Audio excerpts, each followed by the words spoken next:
And we are live. Hey, everybody. I am Haley Graham, the founder of the Women's Entrepreneur Network. And I am here with one of our amazing All Access Pass members. This is Lil Barcaski. And she is a phenomenal ghostwriter and publisher. And she has been at this for a long time.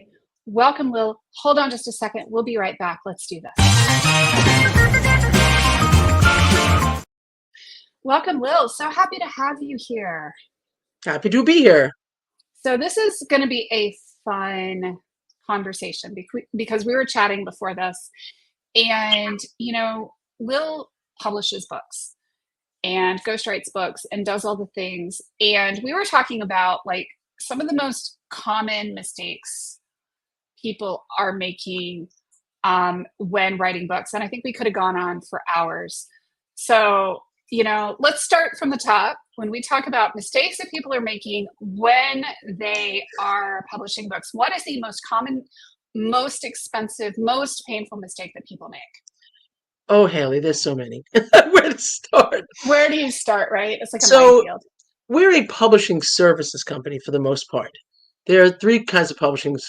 Well, there's four really, but there's traditional, which means you have to be like a famous person, and then you wait forever to get there, and almost nobody gets there. And they take most of your money anyway. They take very high royalties. There's hybrid publishing, and most of the hybrid publishers, which we do occasionally, will take some amount. It could be anywhere from as low as $1,000 to $5,000, and then they retain your royalties and your book because your book is on their accounts, not yours. Which means every time you try to buy a book, you have to go through them. And often they will upsell that book. If the book actually costs $4 to ship to you, they'll charge you $6. You don't have access to buy more books. We're a publishing services company. The only other thing is Vanity Press, which will tell you we'll publish your book for free. Absolutely, we love your book, no matter what it was, no matter what you did. But they expect you to buy at least 500 copies at full price. So you're out 10 grand before you get started. And then you have 500 copies of books in your garage and no one's buying. So that's really what a vanity press is for the most part. So we are publishing services, not to be confused with any of those things. I equate it with this. If your transmission goes in your car, and you go down to the mechanic, he'll charge you $2,500 or whatever it is, fix your transmission. He doesn't expect to drive your car Tuesdays and Thursdays. It's your car.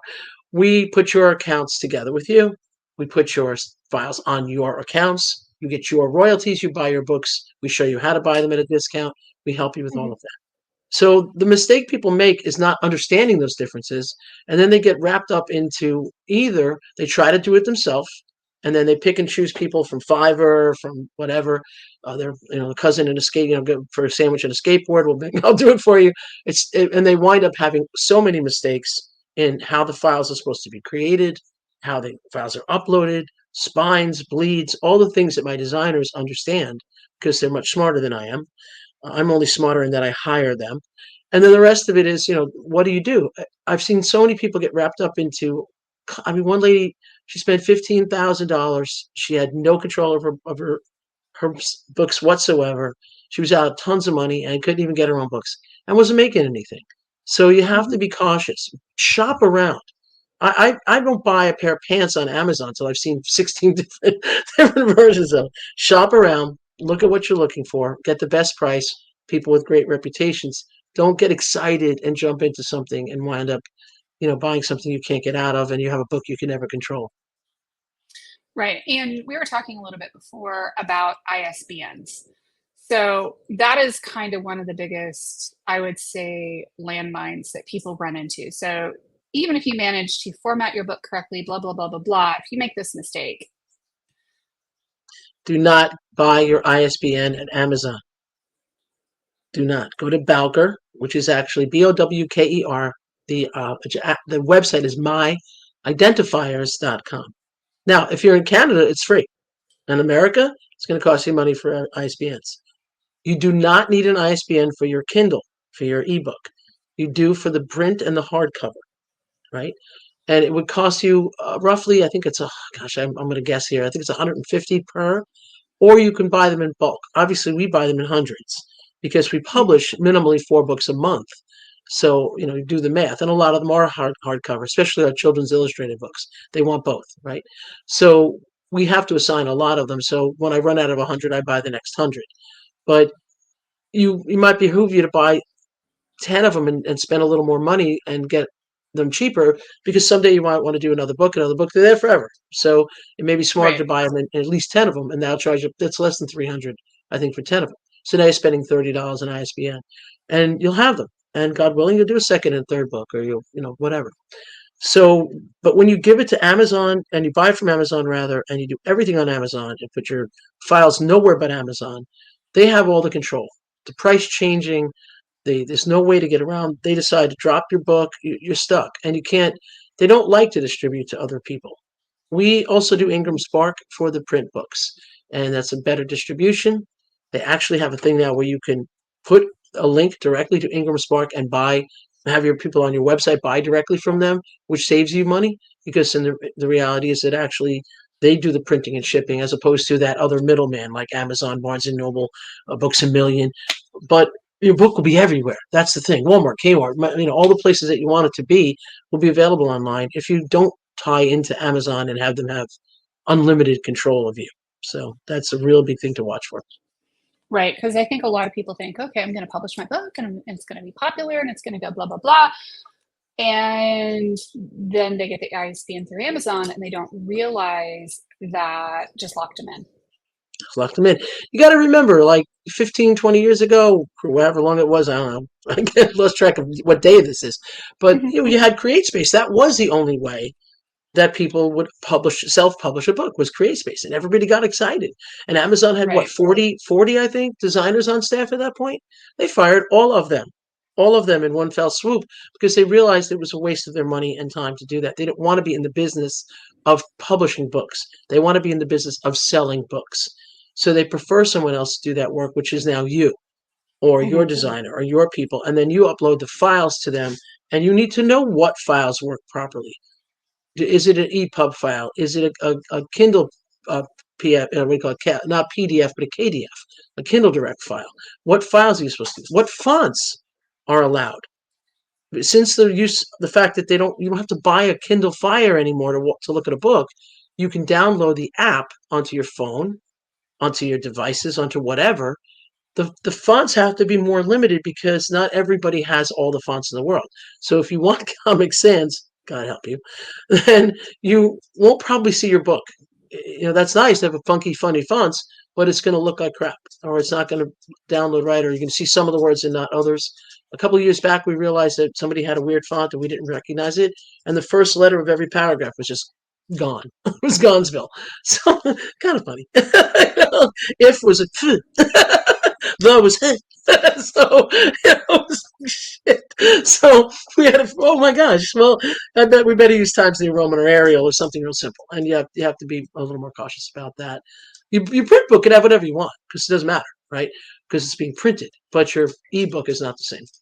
Right. Exactly. And, so let's go back to the ISBN thing again, because I want to hammer on that just a little bit because you kind of glossed over and said, okay, you don't want Amazon to own all the rights, but if it's on Amazon and they have the ISBN, it cannot go to Barnes and Noble or Books a Million or any of these other locations. I wouldn't say it cannot. I would say that I don't think, They I'll won't be honest carry with it. you, they don't want it to. Right? They don't want to carry it because it's not. They have to now you're losing money. It's everybody's. What's left? $1 when you're all done. Right. And it's smart to have control of your book in every way possible. Have your own Mm-hmm. accounts.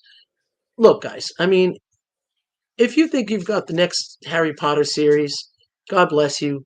Try to get a real publisher, not a real publisher, a traditional publisher. And again, it's going to take you years for that to happen. If you're writing a business book about, I don't know, your sales techniques or whatever. That's my dog. He wants to be in the show. Will be in the show? Okay, good. If that kind of thing, it's not, you're not using that book with the idea that you're going to sell thousands and thousands of copies. You might randomly sell a couple hundred copies if it's a good topic and somebody says, hey, that sounds interesting, but you're using the book for a purpose, right? Mm-hmm. So if you know that's the case, then you want to have control of that book as much as conceivable. Example, the lady I just told you about who's got the big book. There's a pretty good chance she's selling it to 12 to a conference with 1,200 people. They need 1,200 copies of that book.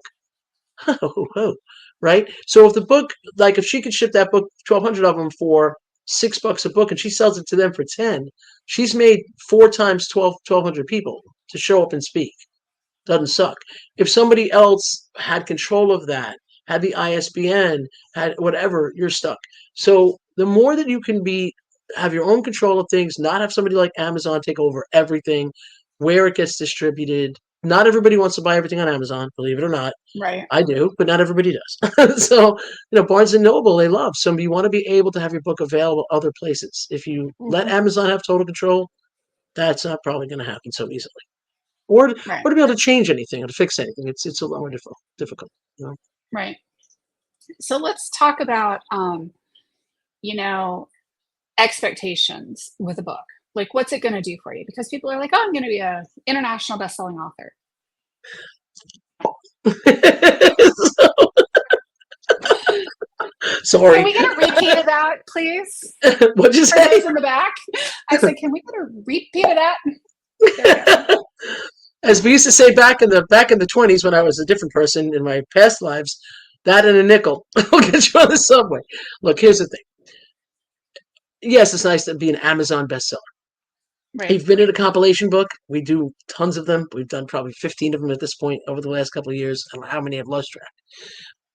Yeah, and they're all Amazon bestsellers because we have 20 people or even 10 who are telling all their friends to take this free download. That's one way. Some of our authors very legitimately become number one in a category on their own, or they're the number one new release. That's great, and that has to do a lot of times with category. Picking categories that are right for you. Don't pick something weird that has nothing to do with you, but that at the same time have a little bit of a space in it that maybe not everybody downloaded a book in that category on that given day. And Mm-hmm. we have books that are hanging in there at 4 and 5 and on their own. That's great. But having the Amazon bestseller badge is not necessarily that big a thing. It's a nice thing to have. When somebody comes to me and says they want to write a book, regardless of whether I'm writing it, they're writing it, whatever along the spectrum, I ask them 3 questions. I ask them, one, who's the book for? Who's going to benefit? You need to know that.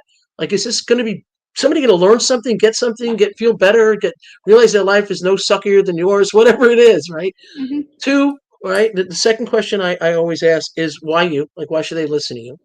Right? You need to have Mm-hmm. some kind of creds, whether it's you're a psychologist with 16 degrees or you're somebody who took a shit kick in your whole life and got through it. And you could show them how to follow you down the pathway.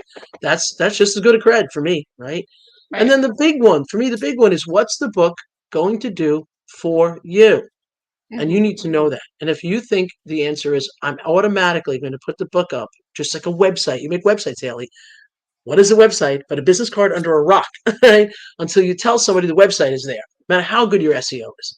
Very Mm-hmm. few people find you any other way than you saying, I have this website. It's a way for people to see who you are. It's a way for them to understand you. Book's no different. If you want to make a book so you can get more speaking engagements, you can, and that's the best way to make money is to speak, right? No matter whether it's this kind of thing or whatever. If you want the book to be something you could sell at the back of the room, Mm-hmm. something you can utilize for your courses, something you can give away for courses, something you can give away as a calling card. If you make a book that costs you, make a 120-page book that costs you $4 and give them away everywhere you go, well, that's better by far. So you need to know the answer to that. Hello, I can't read it. It's mine. It's fearless marketing, It's your face. Right? So yeah, right. and So that it's my it's more. $4 calling card, right? It's your $4 calling card, right? And some of these books are as little as that. If you buy 100 of them or 50 of them, even you're getting them for $4 or $5 at top. Sometimes even less if it's a small Mm-hmm. enough book. And it doesn't have to be a 300-page book. This one we're doing right now, this next one for today, that's going out today, is 324 pages. The one that went out 2 days ago was 146 pages. The one 2 weeks ago was 180 something pages. It's really not. That's not the page count. Doesn't matter. It's what's the content in it, and what's the book going to do for you. So Mm-hmm. having an Amazon bestseller thing is nice if you can arrange to get it, but it's not going to sell books. And you're not going to sell books by just randomly putting that up any more than people are going to just find you automatically on the web because you put up a website and said, I sell shoes or candles or whatever Right. the And hell you sell. it's not going to automatically lead to you being a multimillionaire because you happen to put this book up on Amazon. No. Stephen King is a multimillionaire. But a lot of other people who write fiction books that are popular aren't multimillionaires. They might Yeah. be millionaires. We met Peter Straub and actually had dinner with him at a conference once, and he wrote with Stephen. I've met his son Joe Hill. I don't think either one of them are multimillionaires. Peter passed recently, but I don't think Peter Straub died a multimillionaire. He wrote a lot of books, but he wasn't Stephen King, right? Even though he wrote a book with him, he was a millionaire, but maybe not a multi. Mhm. So that's not probably going to happen with your business book. You might, but it might happen if you are the next, Grant Cardone or something, and you're going to be out speaking, and you could get 1,000 people to come to a stadium. Then you want 10 books. You're going to just keep writing books, and there might be 150 pages about a specific thing about what you do. But that's not going to happen. And I'm not trying to be negative. It just expectations are No, important, right? no. And I mean, and I think that what you do with a book is you're not necessarily going to see 8 million copies sold on Amazon. What you're going to use it for and make that $1 million or that multi-million dollars for, like the Grant Cardones of the world, is, oh, I'm using it for this event or for this speaking engagement or part of my funnel or other purposes. Oh, hell yeah, that'll work in a heartbeat.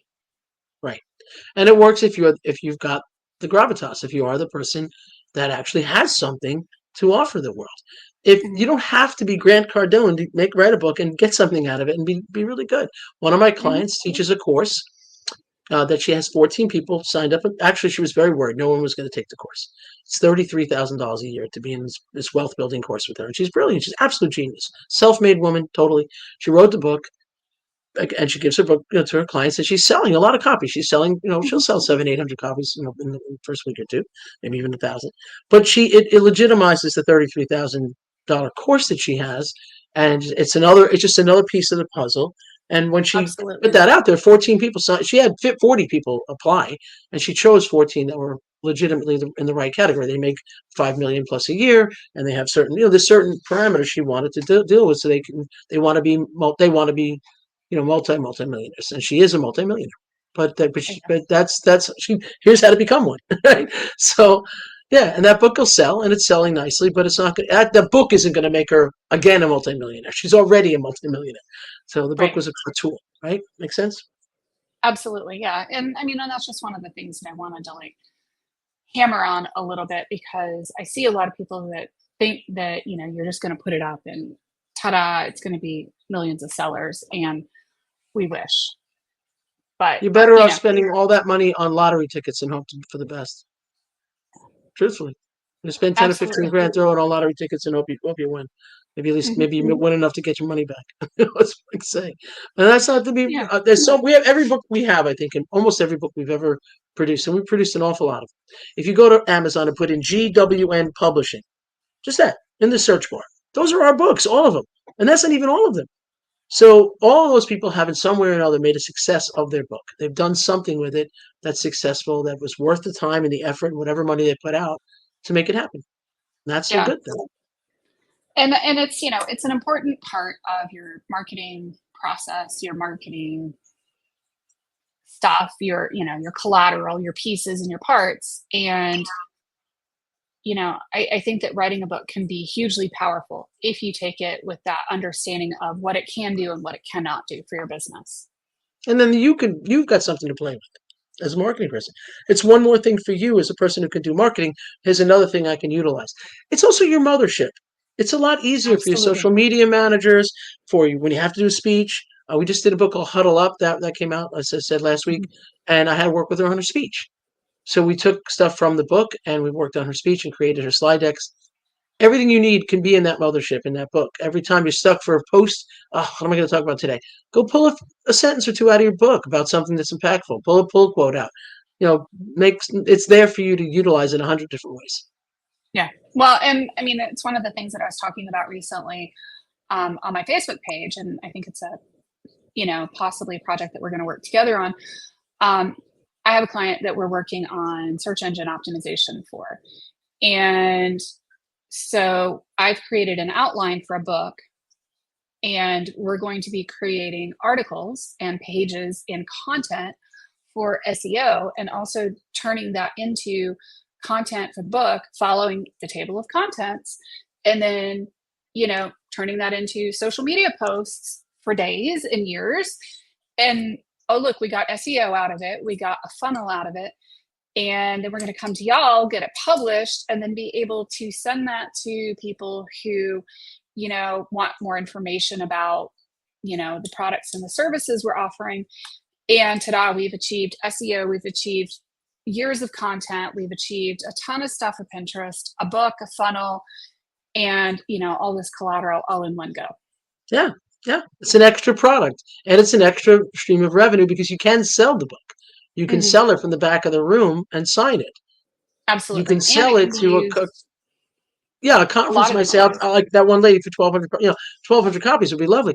If they've got 100 people coming, they don't want to pay you to be in the conference. Your book costs $5. Sell it to them for 10. The $500 difference is yours.